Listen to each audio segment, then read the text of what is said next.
संश्लेषित रेशे और प्लास्टिक के बारे में आज हम जानेंगे। जो पोशाक हम पहनते हैं वो कपड़े से बनती है। कपड़े रेशे से तैयार होते हैं और ये रेशे प्राकृतिक या कृत्रिम दो प्रकार के हो सकते हैं। फिर से दोहराते हैं, जो पोशाक हम पहनते हैं यह कपड़े से बनती है। कपड़ा रेशों से बनता है और रेशे दो प्रकार के होते हैं, प्राकृतिक रेशे और कृत्रिम रेशे। अब हम अपने आसपास बहुत सारी ऐसी वस्तुओं को देखते हैं जो इन रेशों से बनती हैं। उनकी एक सूची हमें बनानी चाहिए, प्राकृतिक और कृत्रिम रेशे। इससे पहले हम ये जानेंगे कि प्राकृतिक और कृत्रिम रेशे क्या होते हैं। हमने पिछली क्लास में भी पढ़ा है, अब फिर पढ़ लेते हैं। प्राकृतिक रेशे नाम से ही प्रतीत हो रहा है जो हमें प्रकृति से प्राप्त होते हैं। प्राकृतिक रेशे जो हमें प्रकृति से प्राप्त होते हैं। प्रकृति का अर्थ है या तो पेड़ पौधे या जीव जंतु, कीट आदि से प्राप्त होते हैं। जैसे कपास जिसे कॉटन कहते हैं, हमें पौधे से प्राप्त होती है। ऊन हमें जंतु भेड़ बकरी आदि से। रेशम हमें रेशम कीट से प्राप्त होती है, इसलिए ये प्राकृतिक रेशे हैं।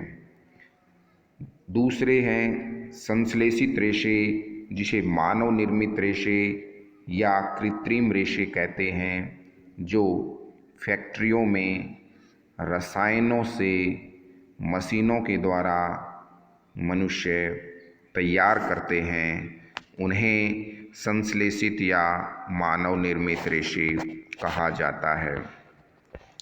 मानव निर्मित रेशे के उदाहरण हम देख सकते हैं, पढ़ेंगे आगे हम। नायलॉन, पॉलिएस्टर, यह सब हमारे कृत्रिम या मानव निर्मित रेशे हैं, जिसे संश्लेषित रेशे भी कहा जाता है।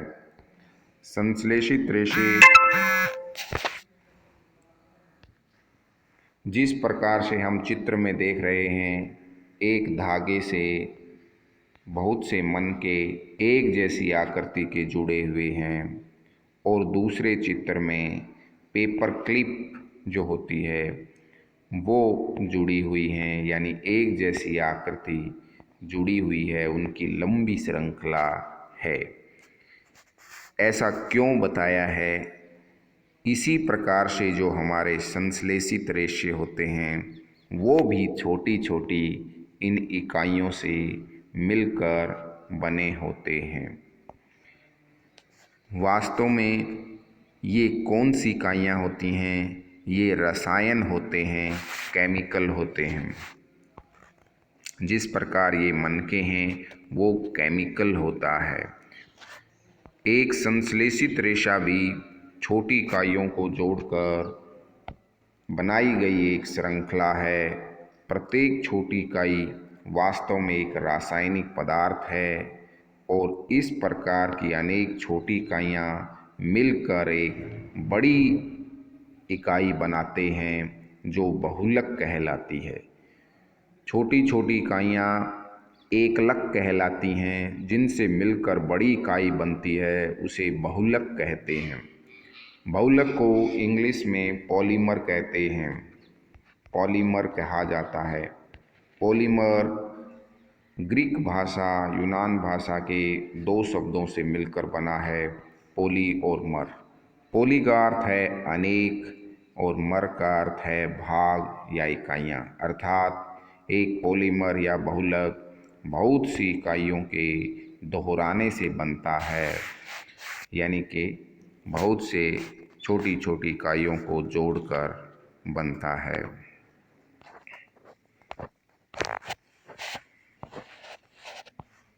बहुलक प्रकृति में भी पाए जाते हैं, जैसे कि कपास एक बहुलक है।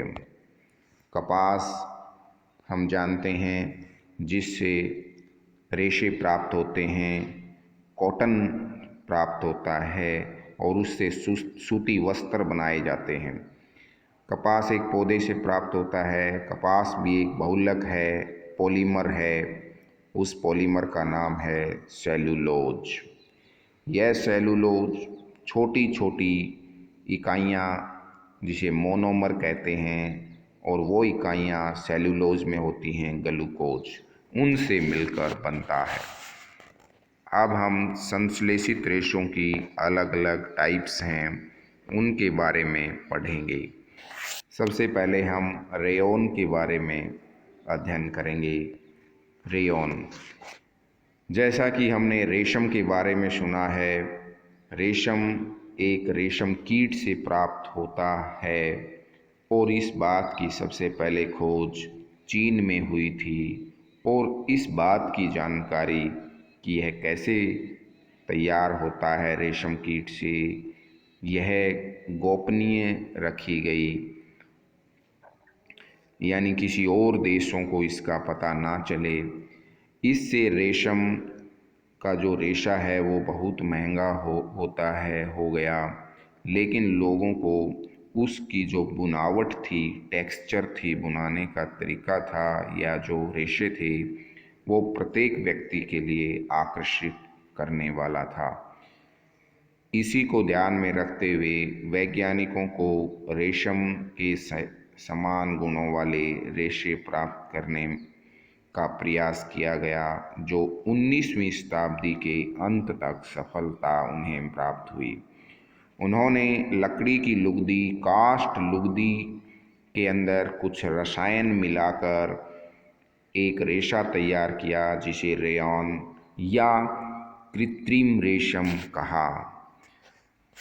यह कृत्रिम रेशम, यह रेशा रेयॉन या कृत्रिम रेशम कहलाया।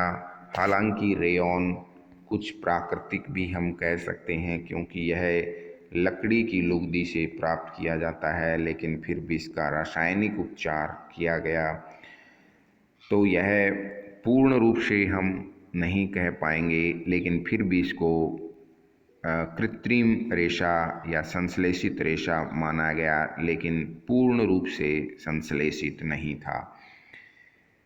रेशम की तरह ही इसे रेशम के समान ही इसे बुना जा सकता था, अलग अलग रंगों में रंगा जा सकता था, लेकिन यह रेशम से सस्ता था और अधिक मात्रा में तैयार या उत्पादन इसका संभव हो गया। रेयॉन को कपास के साथ मिला करके भी जो रेशा बनाते, उससे बिस्तर की चादरें, जिसे बेडशीट कहते हैं, वो बनाई जाती हैं। और रेयॉन को अगर ऊन के साथ मिला दिया जाए तो इससे कालीन या गलीचा, जैसा आप चित्र में देख पा रहे हो, यह सब बन सकते हैं।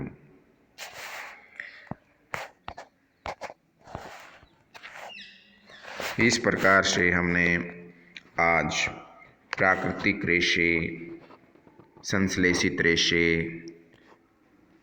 रेयॉन के बारे में जाना।